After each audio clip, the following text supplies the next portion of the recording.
you moved back to Indiana.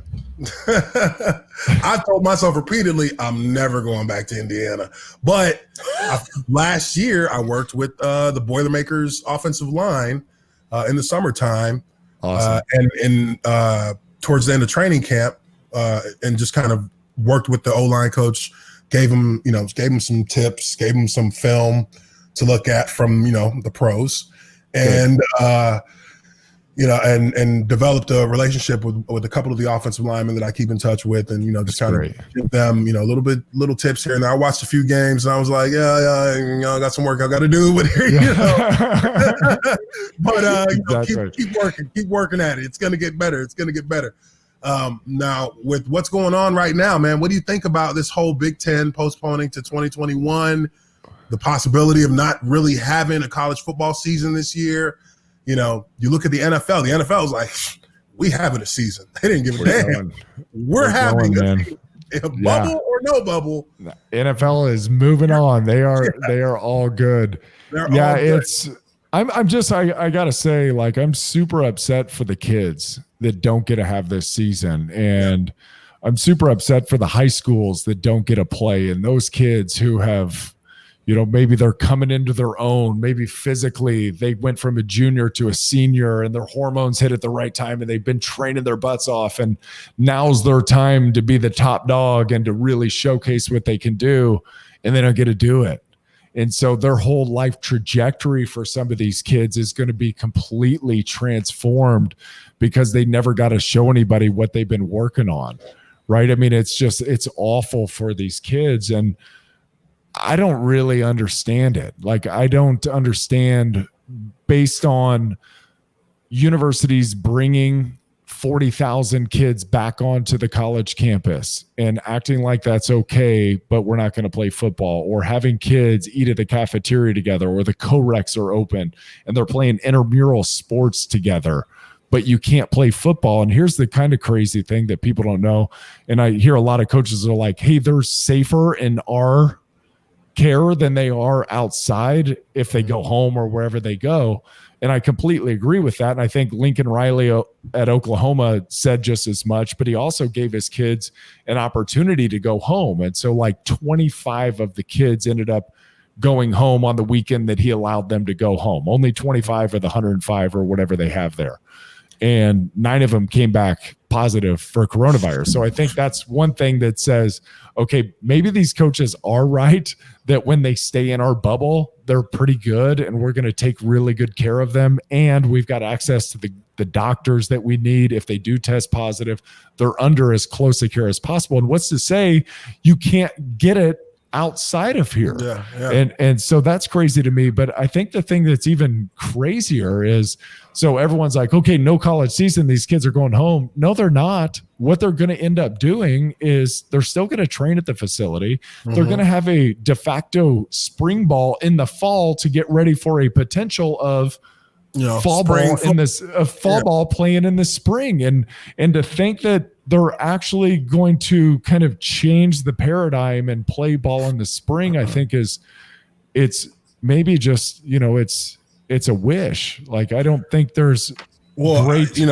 evidence of, based on the decisions that they made now, that they're actually going to let them play in the spring, because they're talking about keeping the regular students now out of campus. A lot of schools are shutting down. February.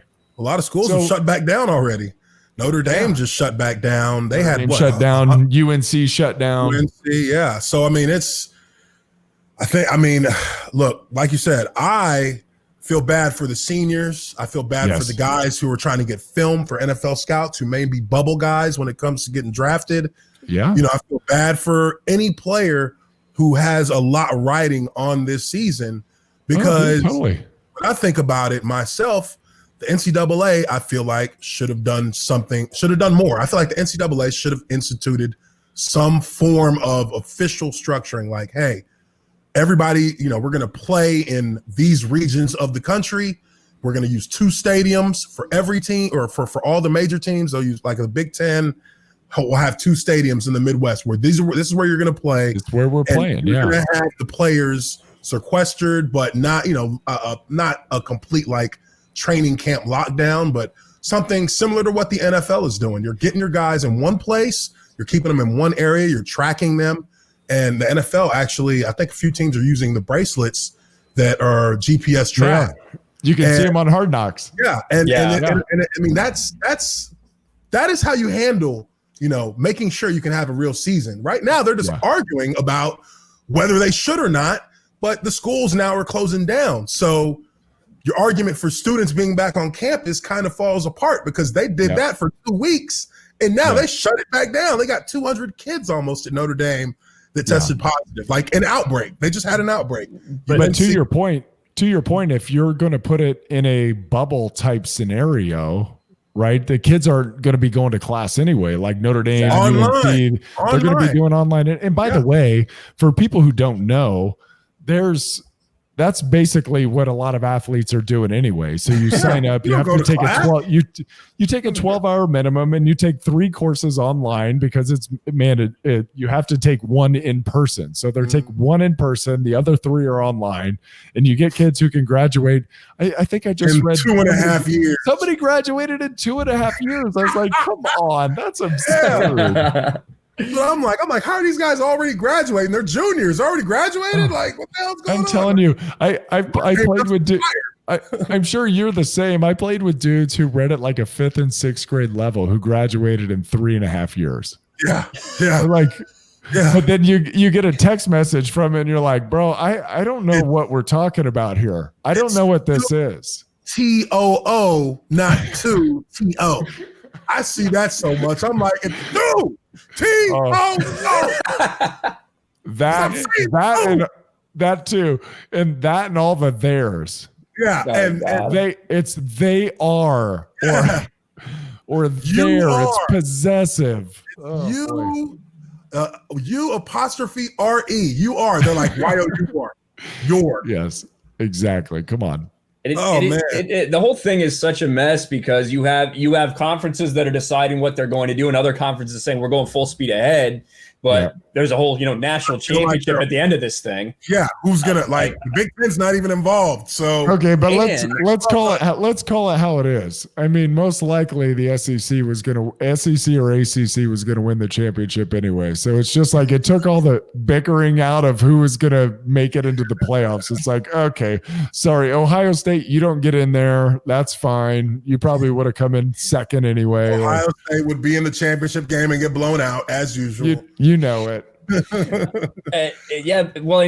the idea of moving it then to the spring, you already have people that are pulling out saying, nah, I'm good. I'm going to wait to the draft. I'm declaring for the draft right now. Yes. Imagine if you move college football season to the spring. Ain't nobody going to take the risk of getting injured with the draft in April. Like it's just not going to happen. So by the way, because Uche knows this very well, it's like your senior year, if you play in the fall and then you go to the Senior Bowl, the East-West Shrine game, wherever you go, you play in the extra bowl game to showcase yourself. And then you are immediately before that and after that, getting ready for the combine. You're training for the combine. You got the combine. You get to take a couple days off. Then you're getting ready for your pro day. And then you get drafted. And then you're in off-season workouts and your OTAs, mini camp. Yeah. And then you get another month, and then you're going into the full season. So imagine these kids, right? So I'm a junior, and I get to play in spring ball because I'm not getting drafted this year. I'm going to play in spring ball. Then I'm going to play in fall ball, which will start in like September. And then I'm going to go to the Senior Bowl, and then I'm going to go to the combine. Then I'm going to go to my pro day, and then these kids are going to hit the rookie wall before their even rookie season begins. Like they're going to have to take a red shirt by the time they get to the NFL because they're not going to have any meat on the bones.